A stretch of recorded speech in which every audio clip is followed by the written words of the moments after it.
આજે આપણે વાત કરવાના છીએ સુરતમાં એક યુવક દ્વારા કરવામાં આવેલી આત્મહત્યા વિશે। અમારી ચેનલમાં તમારું હાર્દિક સ્વાગત છે। સુરતના અલથાણા વિસ્તારમાં રહેતા 27 વર્ષીય રાહુલ નગીન કુશવાહા નામના યુવકે ઇન્સ્ટાગ્રામ પર 3 ભાવુક રીલ પોસ્ટ કર્યા બાદ ગળે ફાંસો ખાઈ આત્મહત્યા કરી લીધી હતી। આ ઘટનાથી સમગ્ર વિસ્તારમાં શોકનો માહોલ છવાઈ ગયો છે।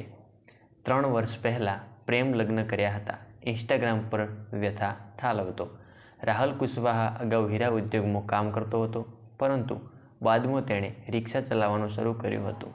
3 વર્ષ પહેલાં ખુશ્બુ નામની યુવતી સાથે પ્રેમ લગ્ન કર્યા હતા। છેલ્લા કેટલાક સમયથી રાહુલ કોઈ અકળ કારણોસર તણાવમાં રહેતો હતો, તેમજ વ્યથા ઠાલવવા માટે ઇન્સ્ટાગ્રામનો સહારો લેતો હતો।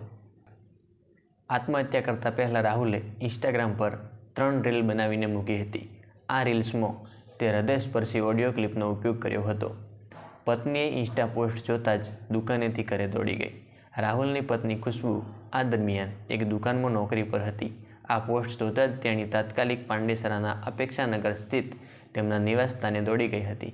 ત્યાં રાહુલને ગંભીર હાલતમાં જોઈને તુરંત જ નવી સિવિલ હોસ્પિટલ લઈ જવાની તજવીજ હાથ ધરી હતી। જો કે ટૂંકી સારવાર દરમિયાન રાહુલને બચાવી શકાયો નહોતો। આ ઘટના અંગે અલથાણા પોલીસે તપાસ હાથ ધરી છે।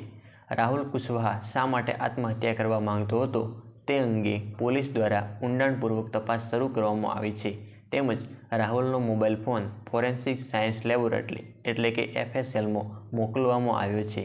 ફોનની તપાસમાં તેના આ અંતિમ પગલાં પાછળનું કારણ સ્પષ્ટ થઈ શકે છે। આવી જ માહિતી માટે અમારી સાથે જોડાયેલા રહો। ધન્યવાદ।